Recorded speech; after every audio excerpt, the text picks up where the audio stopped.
My name is Marilia Maciel. I am Director of Digital Trade and Economic Security at Diplo, and it's my pleasure to moderate this session, which is being jointly organized by Diplo, Open Knowledge Foundation, and the Geneva Internet Platform.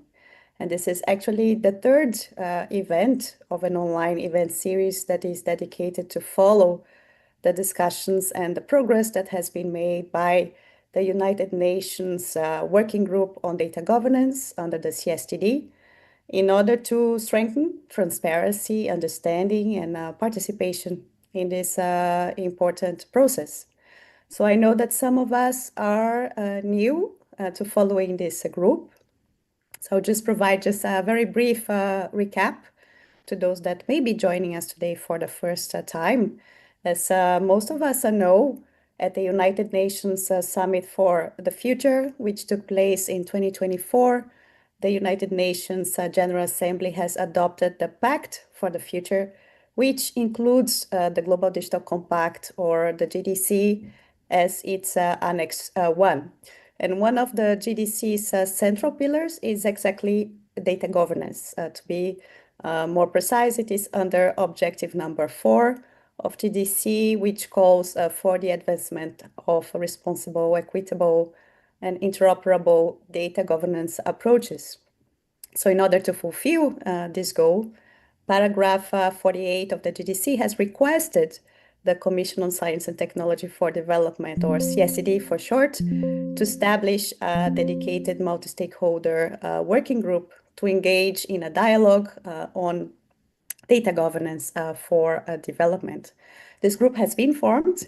We have some of its members here today, and it has been holding hybrid meetings, which allow face-to-face participation and also online participation since May last year. And the next hybrid meeting has been scheduled to take place now in March in Geneva, but we can also follow it online as an observer. But the group has also made progress intersessionally in between sessions, and we're going to hear more about that very soon because the group has been organized in working tracks. So we have 4 working tracks in operating now. The first dedicated to principles on data governance, the second dedicated to interoperability between national, regional, and international data systems. And we have the 2 co-facilitators of this working track here with us. We're very lucky to have them.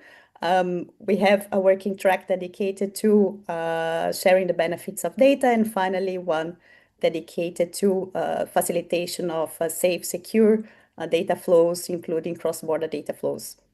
So in this event today, we have decided to adopt a more clear development-oriented angle, and we invited members of the working group from developing countries who advocate for development perspective in the working group to be with us.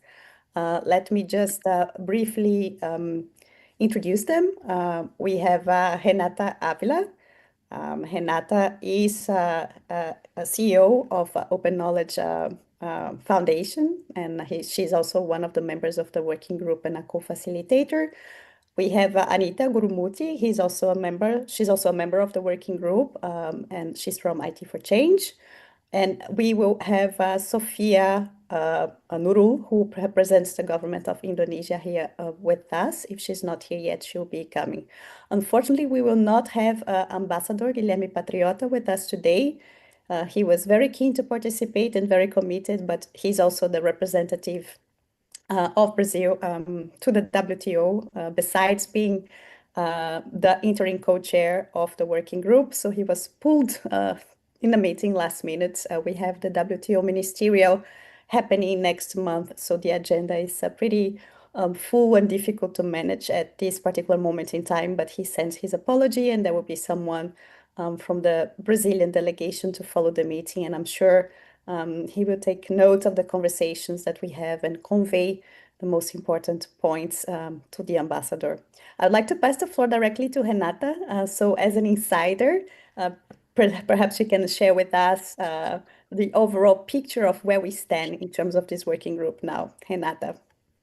Yes, so thank you everybody for joining us. I am part of the working group as an expert from the non-governmental group, and I will say that so far the non-governmental group has been the most active, and the level of engagement so far has varied among the governments. I will say that we have been working together for almost a year. It has been irregular work because we have some initial, as you might have known if you have been following the discussion, some initial bumps in the road, agreeing what we were supposed to do. And then we had the tragic departure of our chair that passed away. But I will say that from the end of last year, it feels that the work is finally taking off. I think that that is thanks to the good leadership that has been and the delegation of responsibilities that have been and also the autonomy that has been given to the track co-facilitators and also the incredible support of the Secretariat. I want to highlight that the Secretariat, even with limited resources, even with limited staff, has done an amazing work in connecting with all members of the working group and making us be very proactive and very creative on how we conduct the work that we are mandated to conduct. We could be like, very formal and very close and just discuss in the limited time that the meetings that we schedule, the formal meetings that we committed to attend. But instead, I think that the working group now has a very dynamic approach, holding intersessional meetings, also holding practical meetings to organize better the work stream. And we are like, set for success at this point. Something that to update on the process, Maria pointed at the division of the work for gathering the initial input and for analyzing the initial contributions in four separate tracks. As the work unfolded, we realized, and was something that was already clear from the beginning, but it is very difficult to discuss in isolation each track. And now that the call for input closed on the 31st, even in the submissions, when you read them, and by the way, it will be like accessible to everyone to analyze and to read, you can see how interlinked and interwoven the issues are. That's why, and I guess that Sophia will expand on that, at least the track 2 related to interoperability and the track 4 related to data flows, we have adopted a joint dynamic of work to coordinate and to discuss better, like how we make our best effort to make it this not silos, but some integrated reading on the state of the situation and the needs within our thematic frames, the needs, highlight the needs and the gaps for developing countries. If you have followed the process, you have seen that we have scheduled different intersessional meetings. And these intersessional meetings have become a very good space for not only concerning the report, but also an additional opportunity for developing country teams to learn about the topic, for international organizations to explain what they have done internationally around the topic and the challenges that they have faced, for governments with a more sophisticated, data governance structure and infrastructure to share good practices.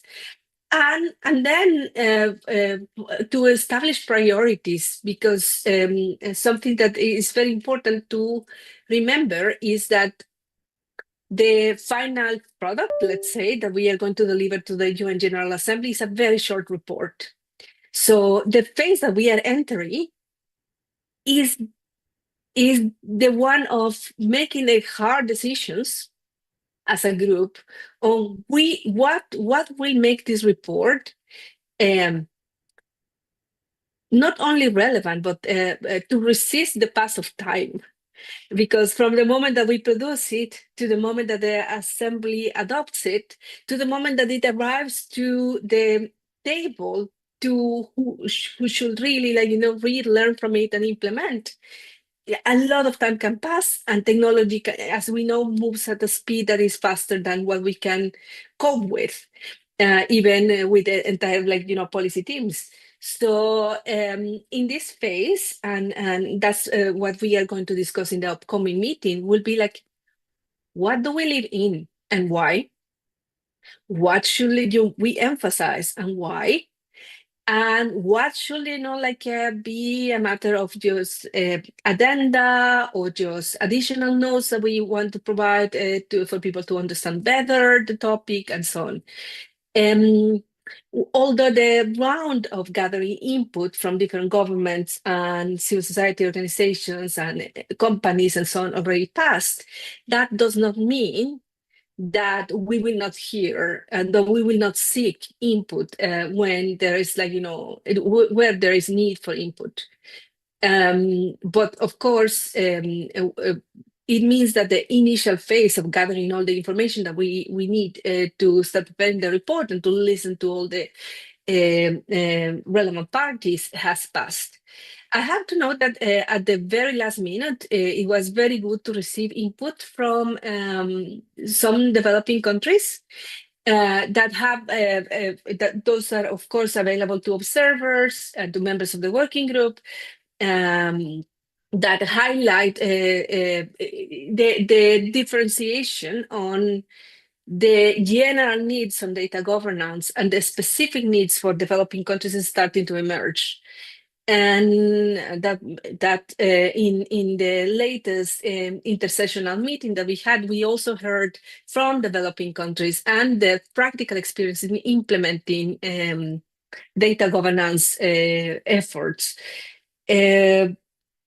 What comes next is, again, the structure of the report, the prioritization of the information, the coordination across tracks, so to make a comprehensive whole, and the discussions in the topics that in the topics that we might have, different opinions. I'm really looking forward to active participation from the side of civil society and from other actors outside the working group. And I am really looking forward for the interdependence and how we are going to solve the issue of interdependence between the work that this working group is doing and the work that the AI expert group is going to do. Because I think that they need to come up with a similar report. And apart from that, I'm sorry if it was a little bit dispersed, just to summarize my intervention, there's a lot of excitement, high engagement, practical learning. And I will say that even if we never agree on a report, which I hope that will not be the case, the learning process and the public engagement and the transparency and openness around around this almost year have been sorry, I am having some problems with connectivity. So the process has been a good learning experience and a good exchange of good practices that could help other countries implement rights-preserving, people-centric data governance frames that could build the foundation they need for what comes next with AI and so on. And that said, over to you, Marile. Thank you. Thank you so much, Renata, for this very insightful and brief overview of where the group stands. And I think I need to publicly recognize you and Sophia for being very fundamental for the group to get into the practical aspect of the work. You are always proposing different dynamics, case studies, exercises. So I think it has really grounded the work of the group into something very tangible, and it has been very good to the discussions. It strikes me what you said about the next steps, that it's time for prioritization of topics, to understand what should be included and why. And perhaps to answer this question is interesting to take a step back and reflect on why this group has been created. What are the data governance gaps that exist out there in the world that this group has been tasked to bridge? So what are the gaps that exist in global data governance discussions and the realities, the priorities for developing countries that are not really included in the conversation? And that should be essential for this group. And to reflect a little bit on this question, I'm going to call Anita and then Sophia. Anita, over to you. Thank you very much. It's a pleasure to be here and always with Diplo, as many participants have said. Also lovely to work with the civil society group, and it's really been a pleasure also to collaborate with extremely open and far-sighted country representatives like Sophia. And I concur entirely with Renata's assessment of the way in which the Secretariat, despite the challenges to the multilateral system at this moment, has functioned in order to make this a space that is open and inclusive. So on that note, I think without ado, I'd really like to get into the questions that you have posed for me, which of course does not have direct answers because it's so complex. But what I'd like to do is that with my colleagues at IT for Change, we've been really coding and looking at different submissions that have been made to the groups, made to the Secretariat by various members. So this includes member states, of course, but it also includes other participants, as you all perhaps know. And all these up to December 31st of 2025 are available on the website of the UN CSTD. So these submissions, of course, pertain to 4 key tracks, but they also carry country positions that somehow sometimes straddle all the four tracks. And just quickly to recap, these 4 tracks that come back from para 48 of the UN Global Digital Compact are about fundamental principles of data governance, proposals to support interoperability between national, regional, and international data systems, considerations of sharing the benefits of data, and finally, options to facilitate safe, secure, and trusted data flows, including cross-border data flows. What we have found during the coding is that there are 3 themes pertinent to development that keep coming up, and these represent divergent viewpoints. And this is a submission that we made recently on the 31st of January, and I don't really know that it has been made public, but soon it will be. But I'm happy to also put out the link to the summary as well as the elaborate analysis with annexures that we have prepared, which really goes back to systematic coding without the use of AI to really delve into perspectives. So there are 3 divergences. The first is about individualist versus societal frameworks to data governance. The second is about technical standards for data interoperability versus pluralistic visions of data governance. And the third tension is between data free flows versus data sovereignty. So I'm going to take us through each of these, and I'd really like to underscore that there are broadly submissions, arguments that frame 2 kinds of categories. One is approaches that treat privacy and personal data protection as sufficient to safeguard rights. So this you see in the positions of the Government of Canada, the International Chamber of Commerce, the Government of Finland. And on the other hand, are approaches that recognize the societal and collective ethics of data and the strategic development interests of people over their aggregate data resources. So you have submissions from Derechos Digitalis, the ETC group that works on ecology and food systems. And so in some sense, the development upshot for data governance in this kind of a tension between individualist and societal frameworks is actually twofold. The first is that a data governance approach based on personal data protection alone in the free market of data flows cannot address the limits to data commodification, the enclosure of the societal data commons by first movers, the claims of source communities from where data arises, and public interest questions in guiding innovation towards the socialization of data value. And therefore, at some level, I think societal and collective rights in data need to be recognized. The second is the tension between technical standards for data interoperability and legal pluralism, right? So some submissions view data interoperability as a critical infrastructural feature for public value creation. For instance, this is a submission from UNESCO, and other submissions also talk about citizens' digital self-determination. This is a submission from the government of Switzerland. On the other camp, you actually have others who caution that interoperability, if pursued as an end in itself without strategic clarity on where the data flows, what kind of data flows, to whom, under what conditions, where is the benefit accruing, who is gaining, who is losing. Without this consideration, we are bound to see an entrenchment of data extractivism and market concentration. So you have submissions from Professor Lynette Taylor and others who's making this argument.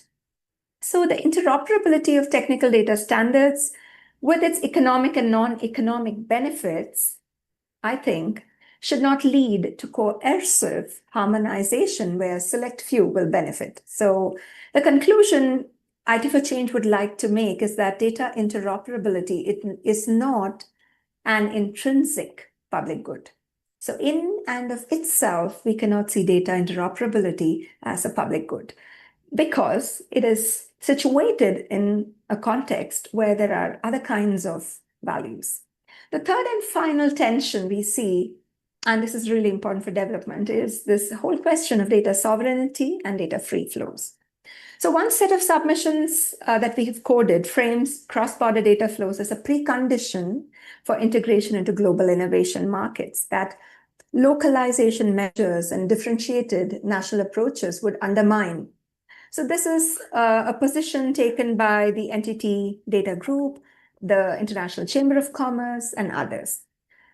The other camp, which submits a cautious approach, talks about how cross-border data flows do not automatically open up pathways to equitable development for all countries because, as we all know, the global digital economy is characterized by deep asymmetries in digital infrastructure, in capital, bargaining power, etc. So these submissions have been made by the government of Indonesia, the government of Iran, and others.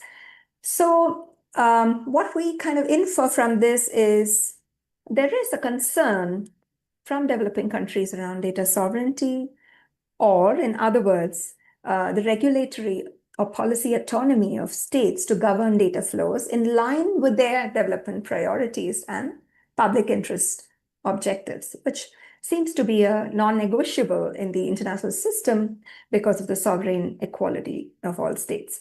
So global data solidarity, in some sense, I think hinges on looking at a broader approach where not just privacy rights, but also second and third generation rights, right? Economic, cultural, and developmental questions can be accommodated. So I will stop here because I just wanted to say that the flavor of the discussions really is at a point where a lot of articulation needs to be made from the standpoint of developing countries. And that still remains a gap, which Renata was pointing out. Yes, I think the last meeting did seem like things are gathering steam. But I would say that from the positions that developing countries have taken in many other multilateral rule-making spaces, including intellectual property or trade or other spaces, we do not see this kind of assertive articulations that come from, I think, priorities and perspectives on development. More in the next round. Thank you very much. Thank you very much, Anita, and thanks IT for Change for working on this. I think this is an extremely relevant study, and and summary of different positions and the tensions that you have identified. Sometimes it's hard to extract everything in a very condensed way from the summaries that have been produced by the Secretariat, which are excellent summaries. But I think that you really capture, in a nutshell, the core of the tensions that the members of the group will have to deal with. And that is very important from a strategic perspective and also for the broader community as well to understand what is at stake in the conversation. So thank you very much for that. I would like to turn to Sophia still with the first question about what do you think the gaps that this group are trying to close are, but if you want to react to what Anita has been mentioning as well in terms of these tensions, feel free to. Sophia, over to you. Thank you very much for being here. I know it's a very busy time in Geneva for you all. Thank you. Thank you so much. The benefit of becoming the third speaker is because like the other before me has spoken a lot, and then I like the way Anita, what do you call it, describe all the input that has come so far to the working group. I think it's really capture what is there, and then thank you Renata as well for highlighting how's the process so far, and then what is going to be next. From my perspective, I want to go to the basic, like why we need these discussions of this data governance and why the working group exists. We know at the multilateral forum, and then we know as well as the result of the Global Digital Compact mandate this working group, but we also know that there is some publication that has been made by some international organization highlighting the importance of data governance. We could see the UNCTAD publications, and then ITU, and then I think UNESCO as well, talking about this, why we need this, why the data governance is needed. This could be some of the things that could be highlighted as well at the report, that in the declining of multilateralism, if we're not working together, then developing countries that could be at the loss. But when we're discussing about this data governance, we could work with each other in order to make benefit of this data, that it's fuel for AI. This is going to be more and more important in the recent year. How the data could create public value, how it could benefit us in achieving the SDGs, and how could we work together to reduce the systemic risk about this maluse of data breach, and then other things, and then how we could bring up together to help SMEs, digital trade, increasing productivity, and then also fair value capture. What it's missing, I think the discussion about this fair value capture, about the inclusivity, about how to incorporate more developing countries in the global value chains, that it's now being enhanced by digital infrastructures. And then I think before it's also based what's already being mentioned by Renata between private and public, how we get this this thing into the benefit of the public or society or the community as a whole. And then the second, it's about about the principles. This is one of the topic that it's mandated to the working group to talk about the fundamental principle of data governance at all level as relevant for developments.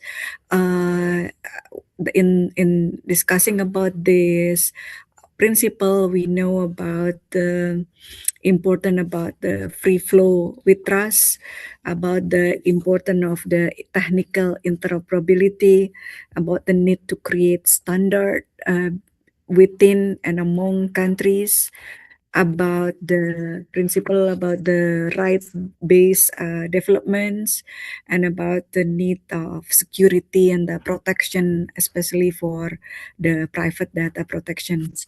What is missing or what is needed more to be discussed or to be incorporated for developing countries is about the fairness in value creations, as Anita before mentions, and not only in the value creation but also at the value distributions. And then we need also for the principle about this public interest access, how data sharing for public goods could be enhanced. How about the principle of inclusions? Because when you talk about the data, about standard, about interoperability, you create the standard of the language that is used, and then how to make sure that the local language, the language that it's not universally used, still could be incorporated and then not in loss of this global accumulation of knowledge. And then how about the inclusion of the vulnerable group, about the informal economic realities, not only about the big datas or big companies. This is something that is also need to be make sure in the discussions. The global debate mostly about the free flow and localizations, about sovereignty, but then now we also need to encourage discussion about the strategic reliance, about the incorporations, about bring up these things as a common goods together and corporations. And then when we talk about the next is about what is needed to be addressed and supported for developing countries, discussions about the support in a way for capacity building in order for developing countries, for example, like to create their own interoperability system in order to create resilience in the data flow and to make use of it. The capacity buildings, the institutions, and the enforcements are needed. How about also to support the infrastructure development in developing countries and to create more skills that enable them to capture the good value of the data economy and everything. And then also about the inclusions, cultural right, local language, and this is some of the things that need to be discussed more in the future, especially for developing countries. I think that's the addition from me. Thank you. Thank you very much, Sophia, for this very comprehensive and thoughtful overview of what are the priorities for developing countries and what is still missing. And I think that we started to tackle the second question that I had for you, actually, which is the contributions have been very rich. The reports from the Secretariat show that, and listening to Anita, I have been thinking as well that people who participated in the public consultation have put a great deal of thought in terms of their contributions, but do you still see gaps in terms of things that are relevant from a development perspective? Are there issues that you wished someone had talked about or more people had talked about to create a little bit more mass in terms of the contributions, but were not really there? And I will complement this question with the opposite view. Is there something that you feel that has emerged perhaps as a growing consensus? It was not very clear in the beginning, but that from the contributions, you can see that discussions are moving in one direction. Can you identify that already? Perhaps I'll start with Renata and then I'll move to Anita. Yes, so the emerging and growing consensus that I see among the members of the working group is the capacity building aspect. It is a high demand of capacity, especially from the countries. Capacity building is a big issue, which is multi-layered technical capacity building, policy capacity, shared practice. How sharing cases. How have you solved this these issues, because governments have to this interoperability needs to be delivered for the government to function, and many are struggling, and you can see the appetite north south from all the political spectrum. Countries have manifested their need on capacities. On the research gaps, I have said that it's very limited original research on the benefits of data, and like we need more economists on board on this. We need better analysis and more granular analysis on a different way of seeing things, because most of the literature and most of the contributions are frame in a way, the way that Western countries with more resources have done it is the only way, and so developing countries have to catch up somehow, and it is we, except some contributions, we haven't gone deeper into other forms of governed data, more bottom-up, community-driven. Is either the way Europe manages, or the way that some successful Asian examples manage it, and we need more models in the menu, and the more tested experience in the menu, where value that is not only economic value has been the result of novel models of data governance. I think that lack of examples is something that we are struggling with. They're starting to emerge. It's starting to come up at the intersessional meetings, at least for the area of responsibility of the track 2 and the track 4. But there's still a missing aspect there.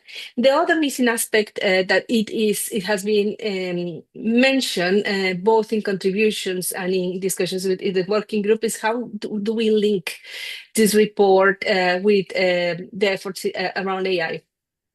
And it is not explicit in the mandate, but in my opinion, the list of topics was just descriptive, not prescriptive. So I think that it would be a great contribution if this report, even in a paragraph of 2,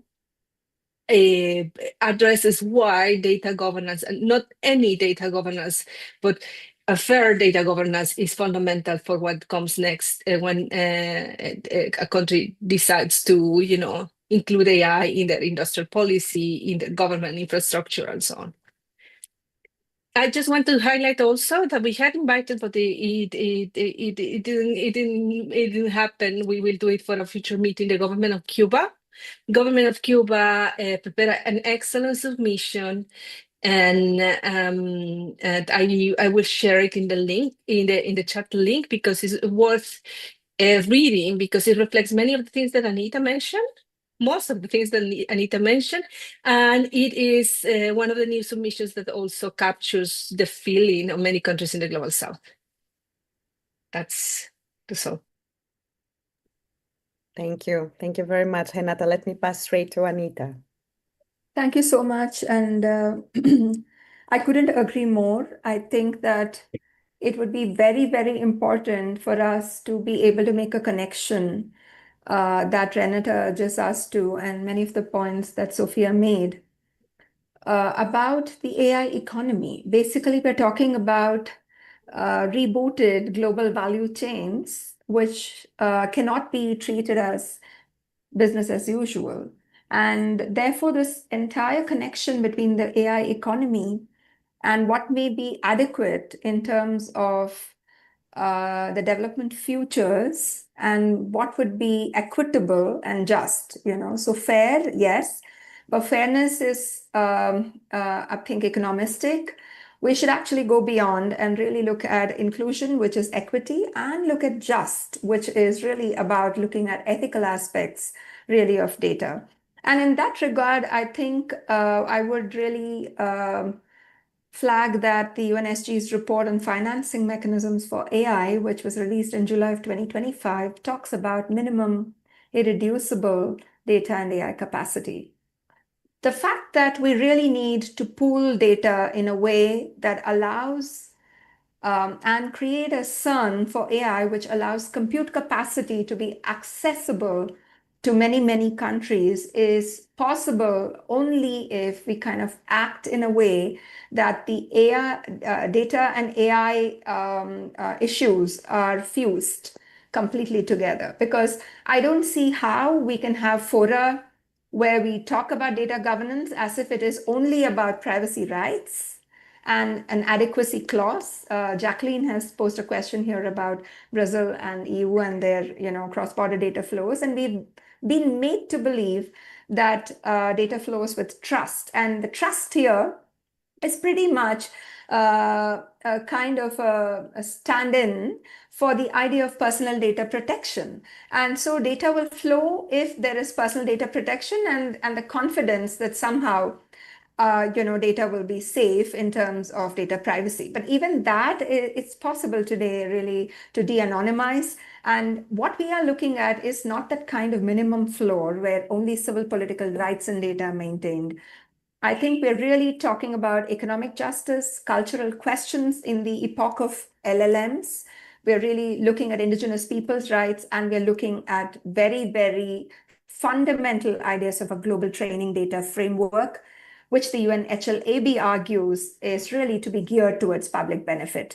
If we cannot bring in ideas of common standards around training data provenance, looking at model agreements to facilitate international data access and interoperability. I mean, for instance, climate data, small island nations will need access, to kind of prediction models. And all of this is really contingent on data sharing in critical domains, right? And I feel that the dots between financing for AI and the AI economy, the entire idea of global training data provenance, as well as global data value chains, all of this have to be addressed together. I want to also reiterate, I'll just take 30 seconds, the points that I've already made, which are present in the analysis that comes out of submissions. The first really is that we should really get together, and developing countries really need to come together and ask themselves, what do they need at the end of these discussions? What kind of report do they need, right? And I feel that the assumption that the rising tide of data interoperability will lift all boats, and somehow magically and miraculously we are going to really have development, in the AI age. This is not going to happen. And I do think that there is a very big difference between data interoperability in the X-Road case of Estonia, or in the e-government experiments of Indonesia, or for instance, the AgriStack initiative of India, or the national level infrastructures that Peru is building for enabling industry.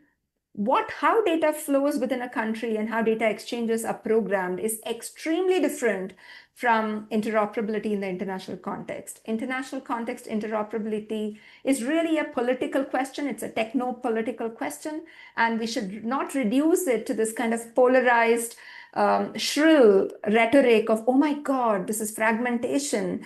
I mean, that kind of emotionalizes the debate in the room against the spirit of the sovereign equality of countries in the room. The pluralism about legal frameworks has to be maintained, because all peoples, all nations have different kinds of value systems. And I also want to underline that health data that flows across borders is not only about sensitive personal data definitions. It's also about values, the public and social value of data that accrues today to big pharma. And I think that this is really important. And the final point I really want to make is about the principles of data governance group. I think from a development perspective should recognize that the societal and collective rights in data are very, very vital. And we have seen extremely sharp debates last week in the WHO.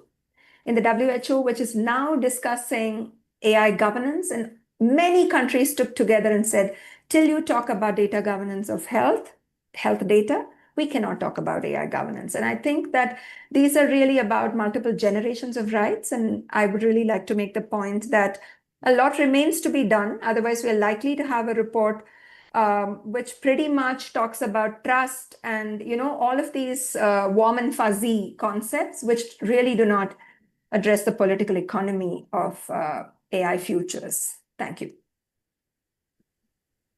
Thank you very much, Anita. I think we're starting to go to the last part of our session, but in the interest of time, I think I will drop the questions that have been asked by participants as well. So while you reflect on our last question, which is about the future of the group, let me also voice the questions that have been asked in the chat. The first has been mentioned by Anita. It was a question from my colleague Jacqueline from Brazil. She uses the context of the agreement, the adequacy decision that has been celebrated between Brazil and the European Union. And in a nutshell, her question is about, is this a stepping stone? Does it help to move beyond an individualistic view of personal data protection towards a more purpose-driven approach to data-oriented to public policies and collective protection? Could this be a first step in this regard? And there's another question or two questions from Zoltan. He asks, to what extent does the working group deal with data digital infrastructure aspects, such as data centers, submarine cables, etc.? And what about the environmental impact of data flows? What are the main positions in the group, if the group has been discussing this? Let me start with Renata, Sofia, and then Anita. Renata. We haven't discussed, to quickly respond, we haven't discussed in that deep, environmental, we have been very focused on the core topics. And to answer the question about the colleague from Brazil asked, I think that, and I was also listening to all the participants, I think the main tension that we have now is that this individual approach to data governance that that is included in the European GDPR and so on, leave even the most powerful countries in the world unequipped to deal with the concentration of power of corporations. So we have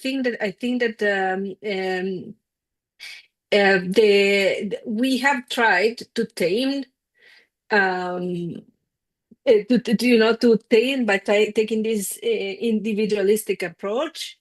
But now I think that countries, and especially developing countries, have to come up with a different governance arrangement where they can at least leverage or challenge the concentrated power of the as it was expressed, those who provide the infrastructure that powers the data flows around the world, and that and the dictate and basically draft and dictate the standards and the technology that is being used to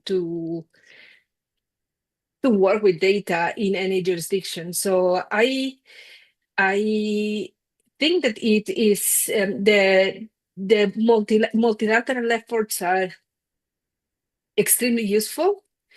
What GDPR did at the individual level is completely different from what we need to change the game on data governance, and that's where. And it is not the job of the report to come up with something new.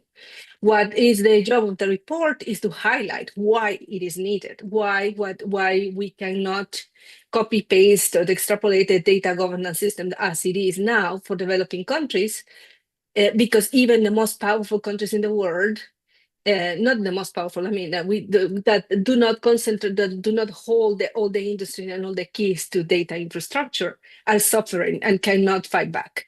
So we need absolutely different governance ecosystem for what comes next if we want to survive as economies and societies, basically.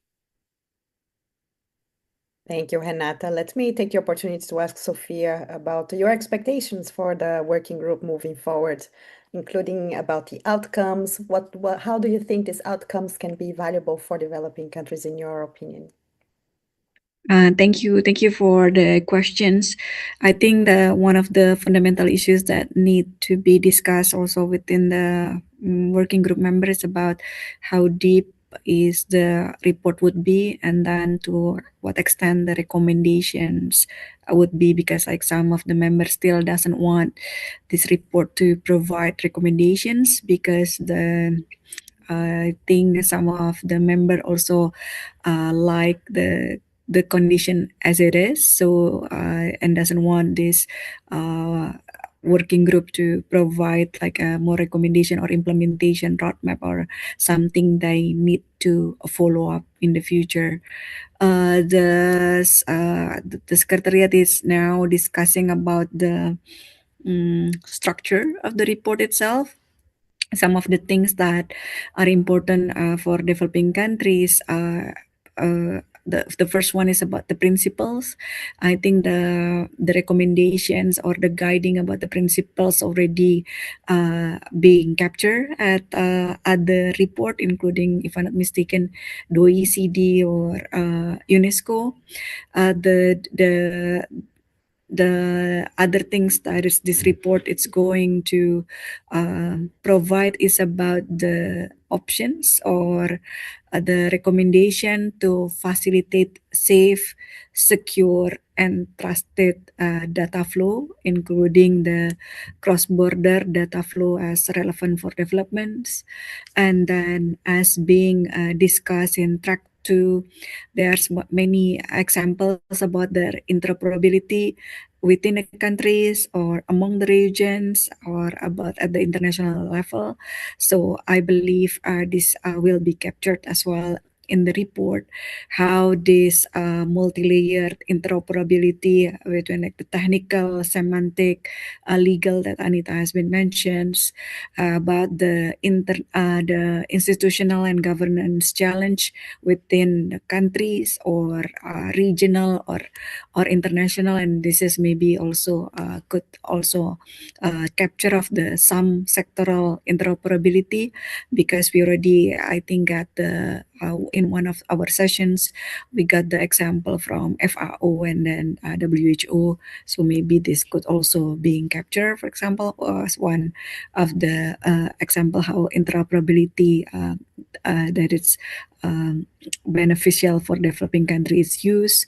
And then about the sharing benefit of data, uh, especially at the economic benefit.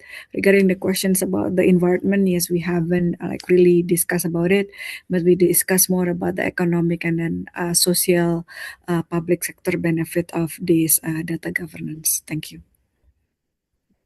Thank you very much, Sophia. Let me move to Anita, but maybe add one more question to the pile. We already have the questions from the chat, your views about the future, but it puzzles me how the report will actually look like. We know that the body will be very concise because you have a word limitation, which is very strict. But there has been so much information in case studies that have been shared.